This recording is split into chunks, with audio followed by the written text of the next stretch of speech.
Christopher Nolan cinema అంటేనే mind bending stories అనుకుంటాం. కానీ ఈసారి he took one of the greatest stories ever written and made it feel completely real. 'The Odyssey' movie కాదు. It's a theatrical experience. Spoiler free summary. Movie Achilles death తర్వాత start అయితది. అందుకే మూవీలో మనకు Achilles ఎక్కడ కనిపియడు. గ్రీక్స్ ఆల్మోస్ట్ ట్రోజన్ వార్‌కి give up ఇచ్చిన తర్వాత ఒడిషియస్ ఒక ప్లాన్ ఇస్తాడు. అదే ది ట్రోజన్ హార్స్. దీని గురించి ఆల్రెడీ నా ప్రీవియస్ వీడియోలో నేను ఎక్స్‌ప్లెయిన్ చేసిన. దాని లింక్ డిస్క్రిప్షన్‌లో పేస్ట్ చేస్తున్నా. Take a look. How they built it, how soldiers hid inside it, how Troy finally fell. Movie అక్కడే అయిపోదు. ఆల్మోస్ట్ 7 ఇయర్స్ ఒడేషియస్ ఒక మిస్టీరియస్ ఐలాండ్‌లో స్టక్ అయిపోతాడు.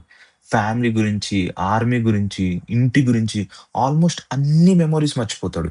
మూవీ స్క్రీన్ ప్లే మొత్తం కాలిప్సోకి తన జర్నీ గురించి నరేట్ చేస్తూ స్లోగా తన పాస్ట్‌ని గుర్తు తెచ్చుకుంటూ ఉంటాడు. మీన్‌వైల్ ఇథాకాలో పెనెలోప్ ఇయర్స్ తరబడి వెయిట్ చేస్తుంది. టెలిమేకస్ తన ఫాదర్ గురించి వెతకడం స్టార్ట్ చేస్తాడు. ఒడేషియస్ ఇంటికి చేరుకుంటాడా? పెనెలోప్ ఇంకో మ్యారేజ్ చేసుకుంటదా? టెలిమేకస్ తన ఫాదర్‌ని కలుసుకుంటాడా లేదా? ఇదే movie story. And remember this name Antinous. Movie అయ్యాక ఆ క్యారెక్టర్ ఇంపార్టెన్స్ మీకు అర్థమైతది. Now what work for me?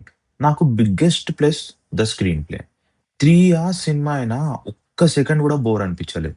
Past and ప్రెజెంట్‌ని connect చేస్తూ ఒడేషియస్ మెమోరీస్‌ని రివీల్ చేసే విధానం నాకు చాలా ఎంగేజింగ్ అనిపించింది. Matt Damon. He didn't just act as Odysseus. He lived the character. Most intelligent వారియర్‌గా, వార్ తర్వాత గిల్ట్ క్యారీ చేస్తూ, ఫ్యామిలీ దగ్గరికి వెళ్ళాలని డెస్పరేట్‌గా ట్రై చేస్తూ, లైఫ్ మొత్తం ఫాలో అయిన తన బిలీఫ్స్‌ని క్వెషన్ చేసే moments everything felt authentic. And Tom Holland. Tom హాలండ్‌ని ఇయర్స్ నుంచి స్పైడర్ మ్యాన్‌గా చూస్తూనే ఉన్నాం. సడెన్‌లీ టెలిమేకర్స్‌గా చూడడం చాలా రిఫ్రెషింగ్ అనిపించింది. ఫాదర్ లేని హెల్ప్‌లెస్‌నెస్, ఒడేషియస్ గురించి తెలుసుకున్నప్పుడల్లా వచ్చే ప్రైడ్, కింగ్డమ్ రెస్పాన్సిబిలిటీని యాక్సెప్ట్ చేసే maturity, everything was beautifully performed. 'అన్నా హాథ్వే'. 'అన్నా హాథ్వే' నా ఫేవరెట్ యాక్ట్రెస్. 'అన్నా హాథ్వే' గురించి చెప్పాలంటే నాకు 'అన్నా హాథ్వే' కనిపించలే. 'పెనెలోప్' మాత్రమే కనిపించింది. ఇయర్స్ తరబడి వెయిట్ చేస్తూ, హోప్ వదులుకోకుండా ఎవ్రీ డైలాగ్, ఎవ్రీ ఎమోషన్ చాలా న్యాచురల్‌గా అనిపించింది. Robert Pattinson. మీకు ముందు ఒక నేమ్ గుర్తుపెట్టుకోమని చెప్పాను గదా! Antinous. Robert Pattinson as Antinous. Perfect casting అనిపించింది. His manipulation, confidence, cunning nature తర్వాత తన భయాన్ని బయటికి పరిచయం చేసే మూమెంట్స్ కొన్నుంటాయి. Everything look believable. Now 'captain of the ship' Christopher Nolan. Original story 'Homer's Odyssey' అయినా నోలన్స్ ప్రెజెంటేషన్ చాలా బావుంది. That's where the magic is. Gods ఉన్నారు, జెయింట్స్ ఉన్నాయి, మాన్‌స్టర్స్ కూడా ఉన్నాయి, మ్యాజిక్ గూడా ఉంది. కానీ ఎక్కడ ఫ్యాంటసీ సినిమా చూస్తున్న ఫీలింగ్ అయితే రాదు. Everything feels grounded. Almost maybe ఇలా జరిగుండొచ్చు అనే ఫీలింగ్ క్రియేట్ చేసిండు. ఇంకొక థింగ్ ఏంటంటే ఎండింగ్. నాకు ప్రీవియస్ ఫిల్మ్స్ నోలన్‌లో కంప్లీట్‌గా కన్‌ఫ్యూజన్‌లో వదిలేసే విధానం ఏదైతే ఉందో దీని నుంచి కంప్లీట్‌గా బ్రేక్ చేసిండు. ప్రాపర్ ఎండింగ్ ఇచ్చిండు. అదే టైంలో సినిమా అయిపోయిన తర్వాత డిస్కస్ చేయడానికి ఎనఫ్ కాంటెక్స్ట్ కూడా ఇచ్చిండు. ఆ బ్యాలెన్స్ నాకు చాలా నచ్చింది.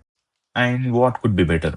పర్ఫెక్ట్ సినిమా అయితే కాదు. Few things didn't work for me. First నిజంగా పొసైడన్‌ని చూడాలనుకున్నా. కానీ తన పవర్ నుంచి ఎఫెక్ట్స్ మాత్రమే చూపెట్టిర్రు.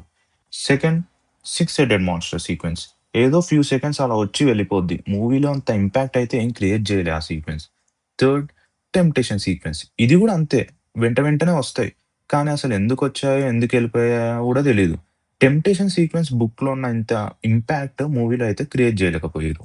అండ్ హెలెన్ కాస్టింగ్ గురించి చాలా డిస్కషన్స్ జరుగుతున్నాయి. మూవీ చూసాక ఎందుకని నాకర్థమైంది. కానీ హానెస్ట్‌లీ ఆ క్యారెక్టర్‌కి అంత స్క్రీన్ టైమ్ ఏం లేదు. కాబట్టి నా ఎక్స్‌పీరియన్స్‌ని అంత ఎఫెక్ట్ ఏం చేయలే. అండ్ అథెనా కాస్టింగ్ గూడా అంతే. మూవీ ముందు నేను గూడా జెండాని ఎందుకు క్యాస్ట్ చేసిర్రురా బాబు అని అనుకున్నా. మూవీ అయినంక చాయిస్ అర్థమైంది నాకు. స్టిల్ నా ఫేవరెట్ కాస్టింగ్ ఏం గాదు. కానీ నోలన్ ఎందుకు చూజ్ చేసుకున్నాడు అని మాత్రం అర్థమైంది. అండ్ ఒకటే ఫేవరెట్ సీన్ పిక్ జేసుకోవాలంటే కొంచెం ఇంపాసిబుల్. చాలా సీన్స్ నా మైండ్‌లో అట్లే ఉండిపోయినాయి. అండ్ రేటింగ్ విషయానికొస్తే ఇట్స్ 9.5 ఆఫ్ 10 ఫర్ మీ. ఎందుకంటే కొన్ని సీక్వెన్సెస్ నాకు వర్కౌట్ అవ్వలేదు. మై ఫైనల్ థాట్స్ ఇది ఖచ్చితంగా థియేటర్‌లో ఎక్స్‌పీరియన్స్ చేయాల్సిన cinema. Epic adventures, mythology, emotionally driven stories నచ్చితే ఖచ్చితంగా థియేటర్‌లోనే చూడండి. And definitely not a one time watch. నాకు వర్కయిన పాయింట్స్ ఇవే. మీకు వర్కయిన పాయింట్స్ ఏంటో కామెంట్స్‌లో చెప్పండి. If you enjoyed this video don't forget to subscribe to PRDPFX. Until next time keep watching, keep experiencing cinema. This is PRDPFX signing of.